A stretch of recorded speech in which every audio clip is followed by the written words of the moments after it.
পশ্চিমবঙ্গ সরকার বাসে মহিলা যাত্রীদের ফ্রি যাতায়াতের ব্যবস্থা করেছে, কিন্তু বাসের ড্রাইভার, কন্ডাক্টর কর্মীরা মহিলা যাত্রীদের একত্রিত দেখলে জোরে গাড়ি চালিয়ে চলে যাচ্ছে, এমন প্রবণতা দেখা যাচ্ছে। আজ এমনই অভিযোগ করলেন সিপিআইএম নেতৃত্ব। আজ ৩ দফা দাবিতে উত্তরবঙ্গ রাষ্ট্রীয় পরিবহন সংস্থা ইসলামপুর ডিপো ইনচার্জকে দাবিপত্র পেশ করেন।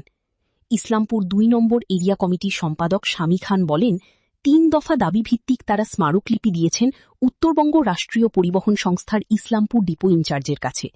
তিনি বলেন, ইসলামপুর থানার গুঞ্জুরিয়া এলাকায় বাসের স্টপেজ দিতে হবে, ইসলামপুর বাইপাস হয়ে রসাখোয়া অবধি রাষ্ট্রীয় পরিবহন সংস্থার গাড়ি চলাচল শুরু করাতে হবে, মহিলা যাত্রীদের দেখলে বাস জোরে চালিয়ে নিয়ে যাওয়ার যে প্রবণতা তা বন্ধ করতে হবে। এই দাবি যদি মানা না হয়, আগামী দিনে তারা বৃহত্তর আন্দোলনের পথে যাবেন।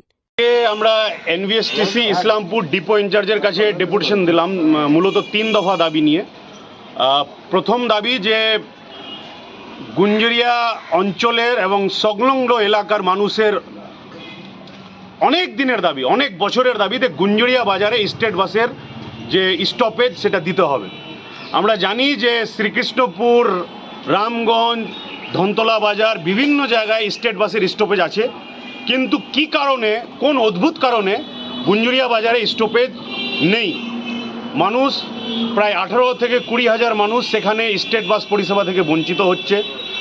পাশে বিহার আছে, রতনপুর, পানাসি, পার্শ্ববর্তী এলাকা পণ্ডিতপদা 1 অঞ্চল, গাইসেল 2 অঞ্চল, সেখানকারও মানুষ গুঞ্জুরিয়া বাজার থেকে আপনার রায়গঞ্জ জেলা সদর কাজে এবং এদিকে শিলিগুড়ি বিভিন্ন কাজে যায়। তারা কিন্তু স্টেট বাস ধরতে হয়তো ধনতলায় যেতে হয়, না হলে ইসলামপুর আসতে হয়।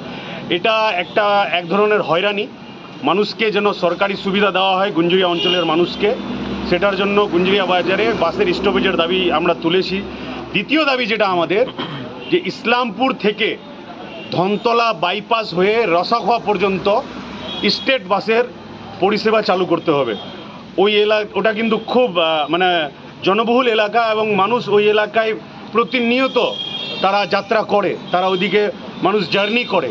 তাই ওই এলাকায় আমার মনে হয় পকেট রুট ওটা, কিন্তু যেহেতু প্রচুর জনসংখ্যা আছে ওই এলাকায় এক স্টেট বাস পরিষেবা চালু করতে হবে। এবং তৃতীয় যেটা দাবি, খুবই গুরুত্বপূর্ণ দাবি আমরা দেখেছি, যে নতুন সরকার মহিলাদের জন্য স্টেট বাসের ভাড়া ফ্রি করেছেন।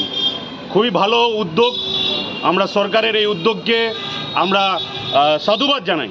কিন্তু আমরা একটা জিনিস আরও দেখলাম, যে যবে থেকে এটা হয়েছে প্রথম ঠিক থাকলো, তারপরে মহিলা যাত্রীরা যেখানেই থাকে, মহিলা যাত্রীর সংখ্যা যেখানেই বেশি দেখে, কিছু স্টেট বাস তারা কি করে মহিলাদের আর তোলে না, তারা গাড়ি নিয়ে পালিয়ে যায়।